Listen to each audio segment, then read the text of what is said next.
অধ্যায় 2 সংস্কার বৈশিষ্ট্য এবং পর্যালোচনার মধ্যে একটি গুরুত্বপূর্ণ অংশ হচ্ছে বাংলার নবজাগরণ এবং আমি সেটা এই নবজাগরণকে একটু বিশ্লেষিত করার চেষ্টা করব। না, ঊনবিংশ শতক নাগাদ বাংলায় পাশ্চাত্য শিক্ষার প্রসার ঘটলে বাংলার সমাজ, ধর্ম, সংস্কৃতি, রাজনীতিতে মূলত যে আমূল পরিবর্তন লক্ষ্য করা যায় তাকেই বলা হচ্ছে মূলত নবজাগরণ। নবজাগরণের যে মূল উন্মেষ।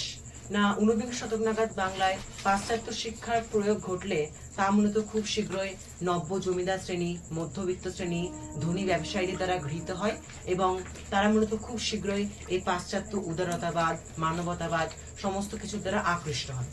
এই পাশ্চাত্য শিক্ষায় শিক্ষিত হয়ে তারা ধর্মীয় চর্চা, বিজ্ঞান চর্চা, তারপর হচ্ছে সমাজ সংস্কার, এই সমস্ত কিছুর প্রতি আগ্রহ হয়ে ওঠে এবং এই নবজাগরণের প্রকৃত উন্মেষ ঘটে।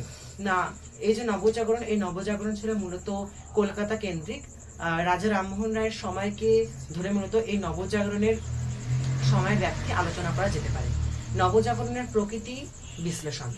না, পঞ্চদশ শতকে কনস্টান্টিনোপলে হওয়া যে নবজাগরণ, সেই নবজাগরণকে অনেকে এই বাংলা নবজাগরণের সঙ্গে একসঙ্গে তুলনা করেছেন, যদিও তার মধ্যে কিছু পরিমাণে ভিন্নতা রয়েছে। না, বাংলা নবজাগরণের প্রকৃতি, চরিত্র বিশ্লেষণ। না, সীমিত পরিসর। না, বাংলা নবজাগরণের পরিসর ছিল অত্যাধিক পরিমাণে সীমিত এবং যেটি ছিল মূলত শহর কেন্দ্রিক, মানে প্রধানত কলকাতা কেন্দ্রিক। গ্রামাঞ্চলে সাধারণ মানুষের সঙ্গে এর কোনো রকম কোনো সংযোগ ছিল না, যার দ্বারা সাধারণ মানুষ এর কোনো সুফল পায়নি। দ্বিতীয়ত হচ্ছে ব্রিটিশ নির্ভরতা। না, এই নবজাগরণ মূলত ব্রিটিশ নির্ভর হয়ে পড়েছিল যথাক্রমে এবং ব্রিটিশ শাসনের যে শিক্ষায় শিক্ষিত হয়ে নবজাগরণের নেতৃবৃন্দ মনে করতেন যে ব্রিটিশ শাসকের দ্বারা এই ভারতের প্রকৃত উন্নতি সম্ভব। এক্ষেত্রে ঐতিহাসিক যদুনাথ সরকার বলেছেন যে ব্রিটিশদের দেওয়া সব থেকে বড় উপহার হচ্ছে আমাদের ঊনবিংশ শতকে বাংলার নবজাগরণ। মধ্যবিত্ত সমাজের সীমাবদ্ধতা। না, এই নবজাগরণ মূলত সব থেকে বেশি পরিমাণে প্রভাবিত হয়েছিল বা ঊনবিংশ শতক নাগাদ কলকাতার মধ্যবিত্ত ভদ্র শ্রেণী, যাদের দ্বারাই মূলত এটা অধিক পরিমাণে প্রসারিত হয়েছিল।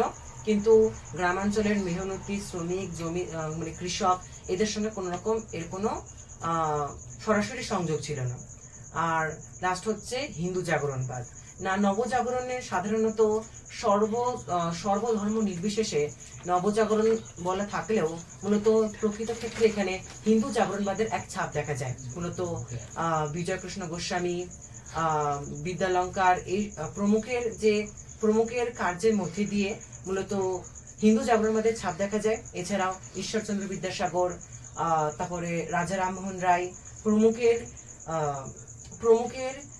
প্রমুখরা মূলত হিন্দু জাগরণবাদের অর্থাৎ হিন্দু সমাজকে কলুষমুক্ত করতেই নবজাগরণবাদের গুরুত্বপূর্ণ অধ্যায়কে বেশি পরিমাণে প্রসারিত করে। না, এক্ষেত্রে ঐতিহাসিক যদুনাথ সরকার বলেছেন যে ঊনবিংশ শতকে বাংলার নবজাগরণ মধ্যযুগের অন্ধকারকে ছাড়িয়ে গিয়ে ভারতে এক আলোর রাজ্য প্রতিষ্ঠা করেছিল।